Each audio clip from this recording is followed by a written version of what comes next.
figured it was time for an update video since a lot has happened since the last time that I posted a video. I went to a doctor on Thursday through the same group as the midwives that I was seeing because I just knew something was wrong and I needed to get in immediately. He was very rude to me and very dismissing and just said, "What am I supposed to do? Snap my fingers and make you stop bleeding? I can't give you a magic pill. The baby's not viable. Go home. If you're going to have a miscarriage, you're going to have a miscarriage."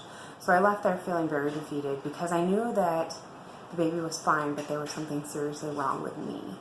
And I went home and I laid down on my left side for about a half an hour. I stood up with massive bleeding down to my knees, and I didn't go into the emergency room, which I should have, because I had been made to feel stupid at the doctor's office.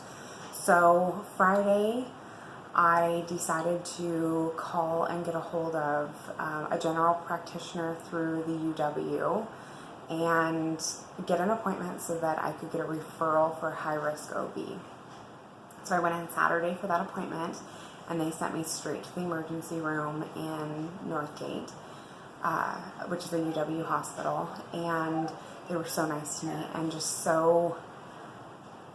wonderful. They brought the OB team in. They did an extended ultrasound. They found that my placenta has a small rip from my uterine wall. So they said that it's kind of like a pantyhose run, and once it starts, you really can't get it to stop. So that's definitely not good. Right now, baby's still getting all the nutrition that he needs, but I am only 18 weeks and 3 days now.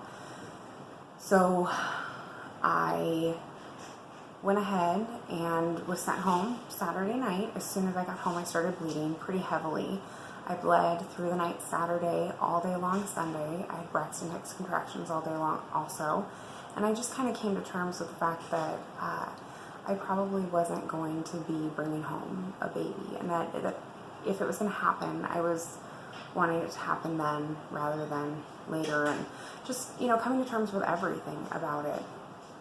So around 8 o'clock on Sunday, I started massively hemorrhaging to the point where I believed I was going to die. And we rushed to the emergency room. We went to the one that was closest to us, not necessarily the one where we wanted to be at. Once bleeding stopped, they came in, they felt my stomach, and baby kicked when they were feeling my stomach. So baby's fine. They did another ultrasound. Baby's living his life in there. They said that if I began hemorrhaging, they may have to go in and do an emergency C-section, and that they did not have enough blood banked there or the facilities to handle the nature of how extensive my bleeding was. So they put me in an ambulance and they sent me to the UW to labor and delivery, where I have been ever since. So I got here Monday morning around 5 o'clock, and it's Tuesday afternoon at this point in time, and I've had some ultrasounds. I've been bleeding since I got here. The ultrasound came back that they did find out for sure it was a boy. They were able to see the baby just fine, and he's growing just fine. But I do have so much blood built up in my uterus at this point in time that they couldn't get a good look at my placenta to see how much has torn. And the more blood that I get built up in there, the more that it creates a pocket and it pushes my placenta farther off the wall and could possibly rip it more. So we're waiting for some of the blood to drain out so that they can go back and do another ultrasound. At this point in time, we just need to figure out what the plan is. And for me, the plan is, as long as my health can sustain this pregnancy, I will continue the pregnancy. If it becomes an emergency situation where I've lost too much blood, then they'll have to go in and do surgery, and the pregnancy will be terminated at that point, unfortunately. We talked about how far along I would want to be, because they can try to resuscitate baby at 22 weeks, but for me, that's too early, and I would rather not save my baby at that point in time and not have to worry about all of the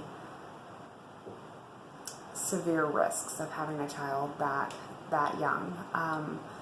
For me, I'd be better at around 28 weeks, where Chris would prefer more like 32 weeks. But I know people that have had babies around 27, 28 weeks that are completely healthy now. So 28 weeks is my goal at this point in time. And as long as I'm doing okay and baby's doing okay, we're just going to keep plotting along. And hopefully I quit bleeding eventually and baby stays in there full term.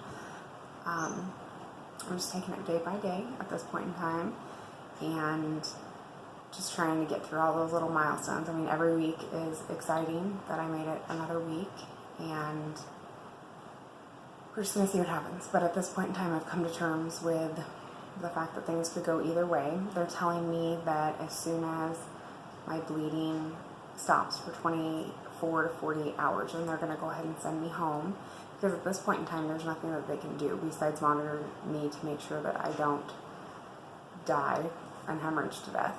So I haven't been bleeding for the last couple hours, so hopefully we continue on this route and I get to go home. So, alrighty, thanks guys.